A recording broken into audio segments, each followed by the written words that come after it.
So this is the first of a number of short films that I wanted to make for a while, which really specifically deal with developing a home practice. Really the first element we need to look at is breath. It's the way that we're breathing. And we use quite a specific breath called Ujjayi breath.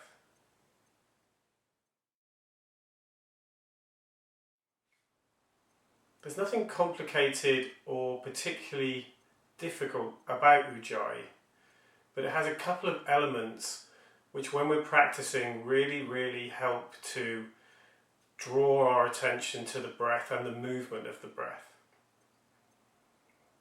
So first of all, to achieve Ujjayi, we just need to bring a very gentle restriction to the very top of the windpipe. Just enough so that the breath can become audible. So I'll give you an example. On the inhale,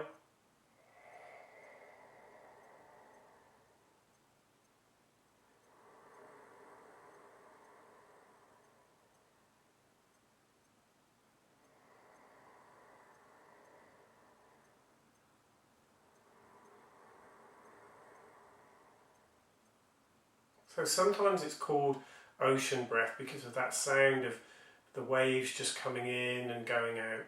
The inhale should sound very similar to the exhale, and we can use that sound to draw us into the breath. Also, it acts like a kind of a little valve, so we can smooth the breath out and we can lengthen the breath. And those two elements are really fundamental, so we need to try and put those in place. So a little bit of daily practice just working with Ujjayi is going to pay dividends in the long run.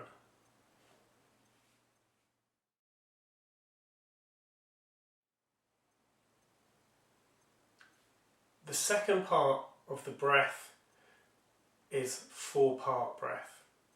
So we need to recognise that within the breath there are 4 really distinctive areas. So our inhale takes us up to a little space at the top of the breath, and it's very peaceful, and we can just spend a moment there, just recognise it, and then exhaling,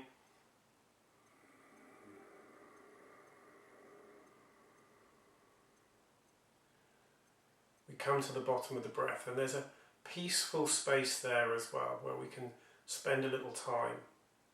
And as long as it doesn't interfere with the ratios of the breath, the inhale and the exhale being even, then we can spend a little bit of time down at the bottom of the breath cultivating that, and then maybe a moment at the top of the breath just cultivating that, and just rolling through our breath. And there's also something anatomical that happens here as well. So as we inhale, diaphragm naturally fills and expands and takes the rib cage upwards. This automatically lengthens the spine. So on the inhale, we will always feel the movement of the body.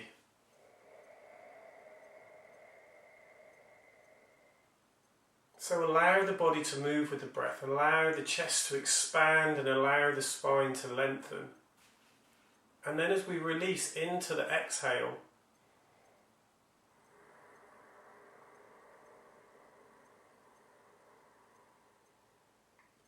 everything softens. So releasing the shoulders, the side of the body, and the weight comes into the hips, and we're sitting really nice and heavy.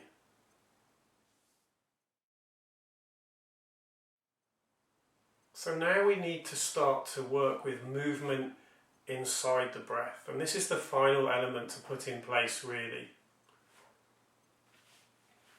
So of course the breath naturally moves. We know the ribs are going to lift, the spine lengthens.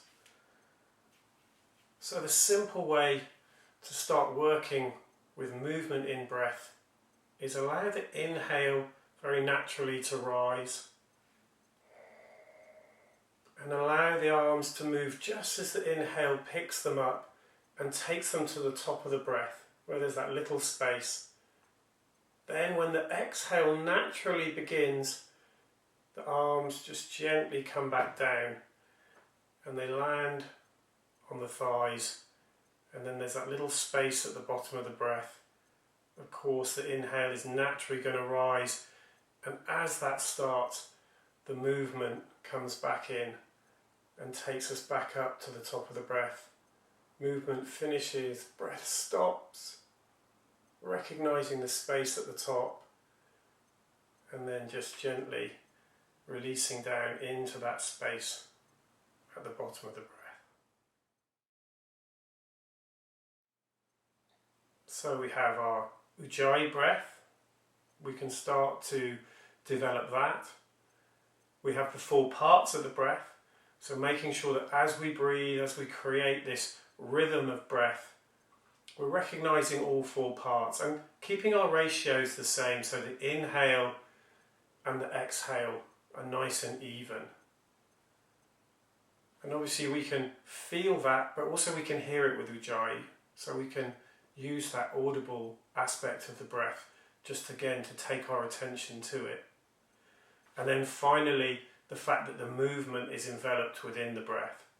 So as the breath starts to move the body, we'll rise up, and as it finishes we become still, and of course it naturally just rolls into the next aspect of the breath and the next aspect of the movement.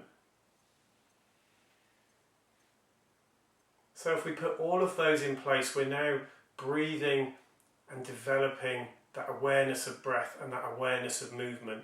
And we can use that as we go into our practices. So the next video is just going to be a very short practice. We can do it seated or sitting on a chair or standing. And it's just going to be how we can start to develop the breath and the movement. And as we become more confident with that, we can move on.